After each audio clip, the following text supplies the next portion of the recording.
Halo guys, selamat pagi dan salam sejahtera ya. Oke, hari ini saya akan tunjukkan Anda cara-cara untuk cek akun Mybi 1.0 ya. So, Mybi ini akunnya tidak sejuk dan langkah yang pertama kita kena cek dia punya views dan juga yang lain-lain lah.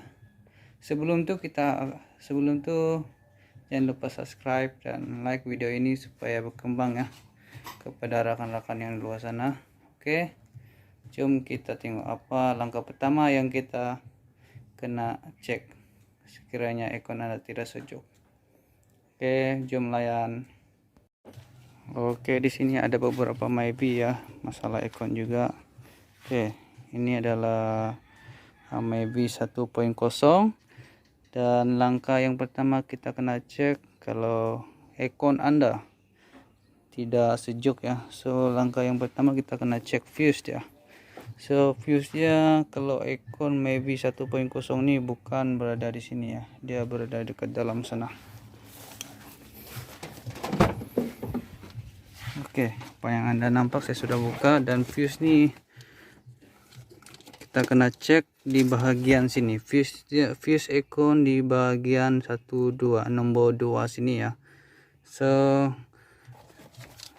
apa yang penting kita ada sedikit tool untuk tes dia punya current ada atau tidak ada. So kita kena tes views ini dengan menggunakan tes current ya, adakah dia punya views ini putus ataupun tidak. Sekiranya Anda tidak ada macam ni, kita boleh juga mencabut dia punya views ni, barulah kita tengok kita boleh nampak dia putus ke tidak. Oke, itu langkah yang pertama. Oke, langkah yang kedua kita kena cek di bahagian kompresor pump ya. Apa yang Anda nampak sini, kita kena cek di bahagian ujung sini. Di sini cuma kita cek dia punya pressure ya. Kalau kita pusing di bagian ujung sini ya, kita pusing di bagian ujung sini, dia ada berat, keras. Dia punya pump tuh elok lah, masih bagus lah. Kalau sekiranya kita pusing sini dia ada berat, kompresor tuh masih bagus. Dan yang ketiga kita kena cek dia punya kabel ni lah, dia punya wire adakah dia tercabut ke tidak. Yes ya, sebelum kita membuka semua ni, kita kena tes adakah dia masih ada gas kah, tidak ada. Kalau tidak ada, kita kena buka semua ini dan cek mana yang bocor. Sekiranya kita sudah cek dan gas tidak ada kemungkinan besar dia ada bocor ya. So inilah tip yang kita akan share akhirnya akun Anda tidak sejuk dan tidak ada gas. Oke, seterusnya kita akan cek ya dia punya kondenser. Oke, apa yang Anda nampak sini saya sudah buka dia punya kondenser dan semua dalam keadaan baik lah, tidak ada bocor. Dan di sini saya sudah cek kereta ini, dia ada bocor di bahagian hose ya, di bahagian hose. Oke, selepas ini saya akan tunjukkan. Oke ya, saya sudah cek dia punya hose yang berada dekat sini ini, dia akan sambung dekat sini ya.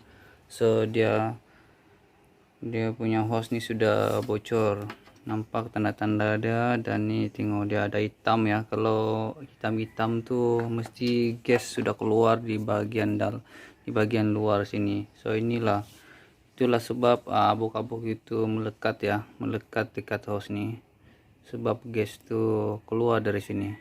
So apa penyebab gas keluar ataupun bocor di bahagian hose pergi dekat oke, ini dari kondenser dan ini pula dari kompresor ya.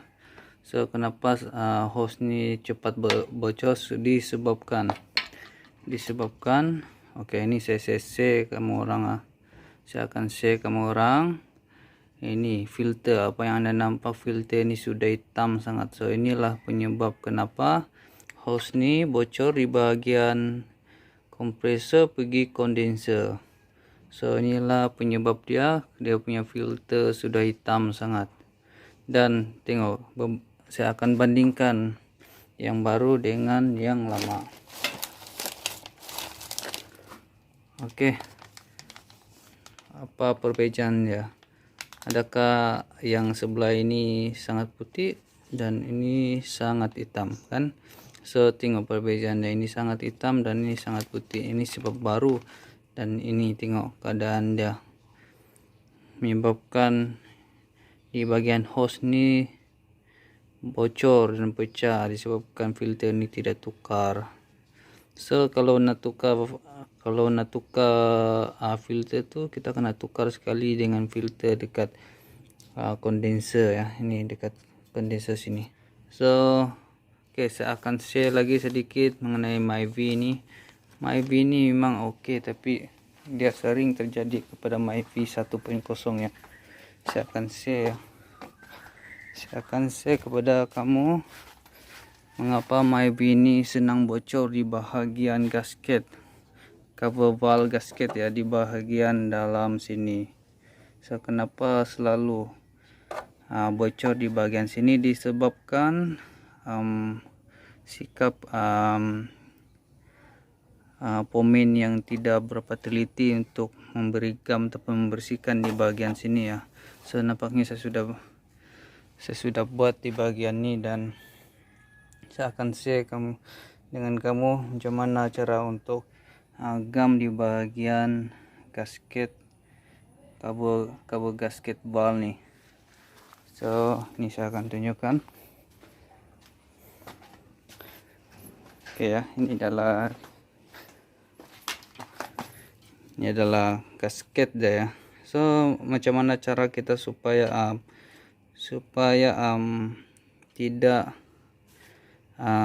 tidak mudah leaking di bagian kabel valve gasket nih ya. Kita kena gam di sekiranya kita sudah beli yang baru nih, kita kena gam dahulu di sini. Dia akan gam di bagian dalam dan juga di bagian luar.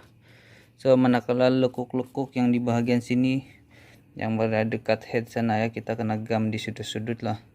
So inilah prinsip saya dan inilah cara saya, kita kena gam luar dan dalam supaya dia lebih tahan. Kita jangan mengharap gasket ini dapat menutup semua lubang ya. So kita perlu minta bantuan gam gasket. Kita kena gam gasket luar dan dalam supaya lebih tahan ya. Oke. So selesai itu saja perkongsian ilmu yang kita kongsikan pada hari ini. Semoga Anda memberi manfaat kepada Anda lah. Jadi jangan lupa subscribe dan like, komen dan share ilmu ini sekiranya ilmu ini berguna kepada Anda. Sekian dan terima kasih.